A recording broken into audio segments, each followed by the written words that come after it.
Welcome everyone. We're back for panel of the Geeks, and we've been gone for a long time, and now we're back with a vengeance, shall we say? For today, we're going to be talking about an icon, the first of many. For some, he is the epitome of being a superhero, and of course, we are talking about Superman and his 85 years of endurance in pop culture history. And of course, later down, we will be talking about 10 years of the Man of Steel. For today, we have the biggest Kryptonians in our panel. We'll be having, of course, the biggest of them. We have William. He has always been the most outspoken Superman fan here in the Middle East. And of course, a doctor by profession. Shall we call you Dr. Tarek?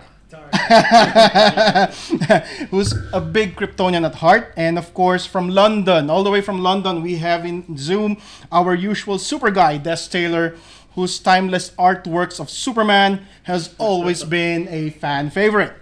So, guys, thank you for joining us today. And we're opening up with the best panel of the geeks, in my opinion, all geared towards our favorite Kryptonian. So to begin with, we'd like to talk about why Superman. So first and foremost, Tarek, Yes. I'd like to address this question to you first. Why Superman, and why does he stand out for you? Well, usually with every other superhero, they always have their own reasonings, always about vengeance or something happened in their past, and they have to do good. They feel that they have no other choice than to do good. With Superman, what I love is that with that and the whole that power corrupts. In my opinion, power just brings out what's inside of you, deep inside, at the long run. So you have a guy who has arguably the best powers of any superhero, who doesn't do anything selfish. He just wants to do good. He was raised that way. Yeah. He doesn't need any reasoning. He doesn't need any guilt to force him to do it. He's just some guy who wants to do good, and he's been blessed with the best powers in comic book history. People can argue all they want, but Superman's powers are the best. Right. And I just love how he's, no matter what happens, he stays positive and he stays good. I like That's that. I what like that. How about you, William? First and foremost, Zack Snyder be praised. I'm just saying, look, just got to give credit where credit is due. But, again, why do we like Superman? Because for human beings, right, there's always a belief in a higher ideal, right? The ability to, in a sense, reach your ultimate potential. So, like, again, where I'm from, in the States, Superman for us is somewhat this cultural icon, of what we can be. Right now we have a lot of Homelander going on, but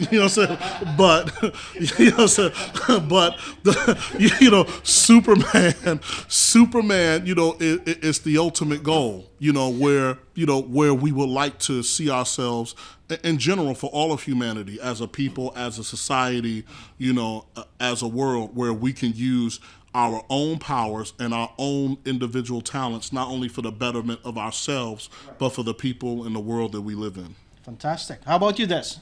Why Superman? Why Superman? All right, there's many answers I can throw at you, but there's one that in particular that sticks to my mind. It is a scenario. You are trapped in an earthquake on the other side of the planet. Name me one other superhero on planet Earth that could get to you and save you. You could say you're Iron Man, you could say you're Wonder Woman's, you could say you're Spider-Man's, you could carry on through the entire roster, but there's only one hero that will be able to hear you and see you where you are and When you need it. reassure you that everything's going to be okay. Right. Superman. Right. That's it. It's over. Nice. Now, everybody will say, but I don't know. Iron Man's got technology on us. He's still got to know where you are. He's in Stark Tower chilling. help! Oops. That's him as it. And plus, you got Iron Man who's masked. If you're under stress, the last thing I want to see is a masked man. Superman comes down. He's bright. He's cheerful. Hey, how you doing? Don't worry about it. We'll get you out in a second. And you just Gives feel, you a different vibe, right? Hope. Hope. It gives you hope. That's true. That's true. Well, anyways, continuing with you, your artwork style has been timeless, man. And me personally, I've seen many versions of the Man of Steel that you have made and drawn through the years. And for me, I just wanted to know, of course, what is your thought process in creating your own artwork for Superman? Is there any sort of guideline that you always consider in drawing him, or basically you visualize him before you can make an artwork? I've got to say, the one thing that is constant with any Superman piece that I create is John Williams' theme. I put that on and it's done. Yeah, I get it. Occasionally I'll put on the Max Fleischer cartoons too, because they inspire me a lot. But usually once I put on John Williams and, I go through the score. So if I'm doing a piece of where he's rescuing somebody, I'll go to the big rescue where the music when he rescues Lois Lane. Right. And it's just that just kicks me off. And while I am drawing him, I've got that on. What? I know you're gonna go with it. Right? Here we go. He's gonna go Cavill on me, man. He's gonna go Cavill. Cavill ain't no savior, man. You're missing something. Oh, you're missing something. Visually, it's Reeve, and that whole hopeful cheerfulness and the bright colors and all that. That's what inspires my stuff. Okay. That makes it a little bit more timeless then. Yeah, and so it always has that timeless feeling. Modern, it's going to sound crazy, but I kind of struggle with the modern, you're trying to modernize him, mainly because of all the technology we've got today. And in my head, it just like, I don't know, it messes with me like, I do the scenario and I'm trying to figure out, and I'm going, but now we have, like a modern car, we have modern this and that. Yeah. Well, that's the thing. I mean, Superman has always been evolving, but at the same time, I feel where you're coming from. You wanted Superman to be as timeless as he is. Yeah, the world changes, but Superman stays the same. Exactly. But for the modern guys, like William, for example, we're talking about the iteration of Henry Cavill, for example. Yes. And do you think he's gonna have the same timeless story and appeal down the line? I reckon he will. You're already seeing it now that James Gunn is now picking a new Superman, but people are now like, you didn't give him his chance to shine. Just when he was at the level, they had to they cut took it off. away from him. Yeah, so we're now never going to see what he could have brought to the screen. And I reckon he could have been up there with Rick. Up par. Having a good, easily. Hope never dies. I still believe. Sell the Snyderverse to Netflix. Look, the thing is that when you look at this particular iteration of Superman, a man's character in life is also shaped by the trials of life he sees and the crucibles that he goes through. So the intent of this iteration of Superman is not necessarily a modernization, but to show you how one goes from A to B, right? So for many people, like I have brothers who are younger than me, 9 and 10 years younger than me. And this is in the early 90s. And when I introduced them to Superman comic books, they were like, this is not, it wasn't believable to them. Okay. The 1978 film for Superman, it wasn't believable. So the idea of showing Superman kind of walk a mile in everybody's shoes, in a sense, and going through some of the same trials and tribulations that we go through is ultimately, that's what the payoff was supposed to be. How you get to go from where he was to the bright and hopeful Superman that everybody loves. Which I think we missed. Yes, what you missed, because that was the payoff. How about you, Tara? Yeah. Well, we talk about Man of Steel. I love, Superman is timeless, like Des said. So, in my opinion, Snyder just took him and put him in today's world. And you see it even in Batman v Superman. He's just some guy who showed up from a foreign land or planet. Right. And they don't know him. They consider him an alien. It mirrors a lot of what's happening in today's world. Right. and it shows a sort of realistic view of how the world would view him. They'd be divided anyway. Right. And we see a lot of that in the sequel. And through all that, he tries to remain hopeful. He goes through ups and downs, just like any other human. Right. And I think that shows him to be more human than most people think he is. Superman. Yeah, which I really loved. And you see him by the end of Man of Steel. At the end, he tells the general, "I'll just have to trust you." Yeah. And then at the end of BVS, he says, "This is my world." At the end of the Snyder Cut, you see him helping Batman out of the final battle. He's smiling.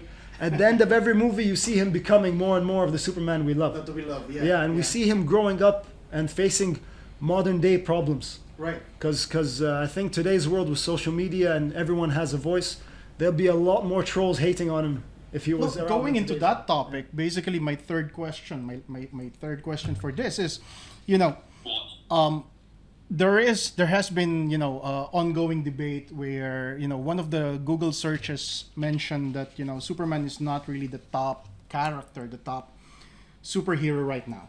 And there has been numerous debates over... Blasphemy! Yeah, well, anyways, if we're going to go into that discussion, what can you say about Superman? Is he like, you know, something of a nostalgia superhero, or is he something outdated? What's your opinion on that? Superman is the quintessential superhero. He's a fundamental, right? There's nothing you can do in life without the fundamentals, right? So if I was going to be a rocket scientist, if I don't know 1 + 1, right, I cannot get into prime numbers, composite numbers, or the orders of operations in mathematics to be a said rocket scientist. Superman is the archetype of what it is to be a superhero. Even the anti-heroes themselves have some form of Superman that exists in them, right? So even Spawn has a cape, right? Even, a lot of superheroes have their first discovery or their first flight moments. So Superman is synonymous with the word superhero. So he's timeless. Even Iron Man wants to be a Superman, right? Everybody wants to be Superman, right? Exactly, right? And here it is. I'm an old man, right? 46 years old with grays in my hair. And you know what? I want to be Superman. And still, and just like Des and our collective Lord and Savior Zack Snyder said, hope. The S stands for hope. And there's also some evidence that Superman will always be the best, because no matter what planet, what country you go to on Earth, everyone knows that symbol. Yes. On any planet on Earth, you show them Black Widow symbol, the Flash's symbol, symbols. Green Lantern, they'll be like, who's it? I love all these heroes, but if you show them in any country on Earth, they won't know. If you go from Alaska all the way to New Delhi, it was the third. Mickey Mouse was number 1 at one point. Don't know about now. Spider-Man, his mask, and in fact, Superman, and then Batman. They're all known. That was the previous lineup. Yep, and there's always a reason. Yeah, there's always a reason why every movie is so heated for Superman. Is because everyone loves him so much. Everyone wants to see their own version or their most beloved version online. So no matter what version of Superman you make, there will always be criticism, always. Right. Because it's not the version that this group of people want to see. Do you think that?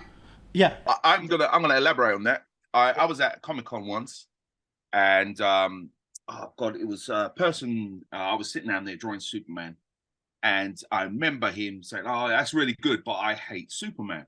And I stopped, put down my pencil. I was like, "Why do you hate Superman?"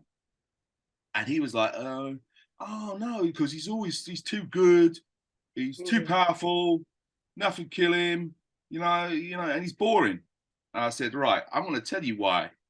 And I didn't mean to go this deep, but I had to. I'm going to tell you why you don't like Superman.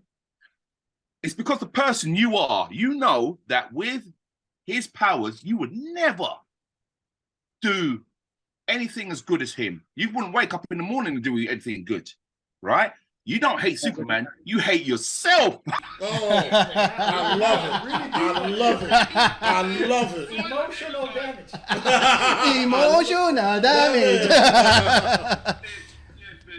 Man, you gave it to him very hard. I'm proud. Yeah. Well, anyways, I mean, for all our viewers, if you're a Superman fan right now, go downstairs and comment and tell to us if you are a big Superman fan yourself, so that everyone would know who's watching this would recognize you as a true blue Superman fan.